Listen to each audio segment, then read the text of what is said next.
నమస్కారం అండి. మీకు 2000 రూపాయలైతే ఖాతాలో పడనున్నాయన్నమాట. ఇటీవల చూసుకున్నట్టయితే పీఎం కిసాన్ 22వ విడత ఇన్‌స్టాల్‌మెంట్‌కి సంబంధించి రాష్ట్ర ప్రభుత్వాలకు కేంద్ర ప్రభుత్వం అయితే గుడ్ న్యూస్ అయితే చెప్పనుంది.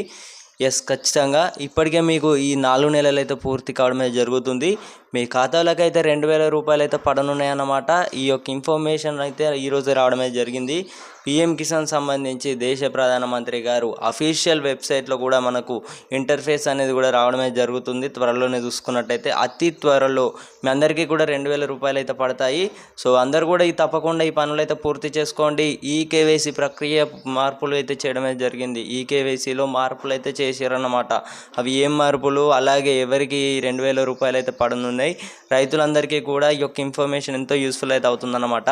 2000 రూపాయలు అయితే కేంద్ర ప్రభుత్వం నిధులు విడుదల చేసిన వెంటనే మీరందరూ కూడా ముందుగా చేయవలసిన పని ఏంటో తెలుసా? ఈ కేవైసీ ప్రక్రియ పూర్తి చేసుకున్న వారందరూ కూడా వెంటనే మీ గ్రామాలలో ఉండే ఏఈఓ అధికారులు కాడికైతే వెళ్ళినట్లయితే ఇంకో ప్రక్రియ పూర్తి చేసుకోవాల్సి ఉంటుందన్నమాట. అప్లికేషన్ పూర్తి చేసుకోవాలి. ఆ అప్లికేషన్ పూర్తి చేసుకున్నట్లయితే ఇప్పుడు మన అందరి దగ్గర ఓటర్ ఐడి అలాగే ఆధార్ కార్డు ఎలాగ ఉన్నదో రైతుకి ప్రత్యేక గుర్తింపు కార్డు అనేది రూపొందించారు అన్నమాట. రైతుకి ప్రత్యేక గుర్తింపు కార్డు అనేది అయితే రూపొందించారు. అంటే రైతును గుర్తించడానికైతే ఆ గుర్తింపు కార్డు అనేది అయితే రూపొందించడం అయితే జరిగిందన్నమాట.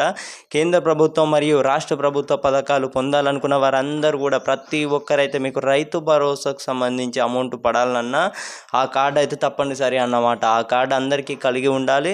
ప్రతి ఒక్కరైతే భారతీయ రైతు సోదరుడు గుర్తింపు కార్డు అనేది పొందగలరన్నమాట. సో ఇటీవల చూసుకున్నట్టయితే కేంద్ర ప్రభుత్వం 4 నెలలైతే పూర్తవుతుంది. 21వ విడత డబ్బులు పడి ఇప్పుడు 22వ విడత అమౌంట్ అయితే పడతాయి అన్నమాట. మీకు 2000 రూపాయలు అయితే ఖచ్చితంగా పడతాయి. మీరు చేయవలసిన పని ఏంటో తెలుసా? ఈ కేవైసీ ప్రక్రియ పూర్తి చేసుకోండి. అలాగే మీ గ్రామాలలో ఉండే ఏ అధికారులకైతే అక్కడికైతే అంటే వాళ్ళే ఆ ప్రక్రియ పూర్తి చేస్తారు. లేదా మీ సమీపంలో ఉండే మీ సేవా సెంటర్లలో కూడా సందర్శించగలరన్నమాట. మీ సేవా సెంటర్లలో సందర్శించినట్లయితే వాళ్ళు ఈ ప్రక్రియ ఏదైతే రైతు వేదిక కాడికి వెళ్ళాల్సిన అవసరం లేదు. మీ గ్రామాలలో ఉండే ఏఈఓ అధికారుల కాడికి కూడా వెళ్ళాల్సిన అవసరం లేదు.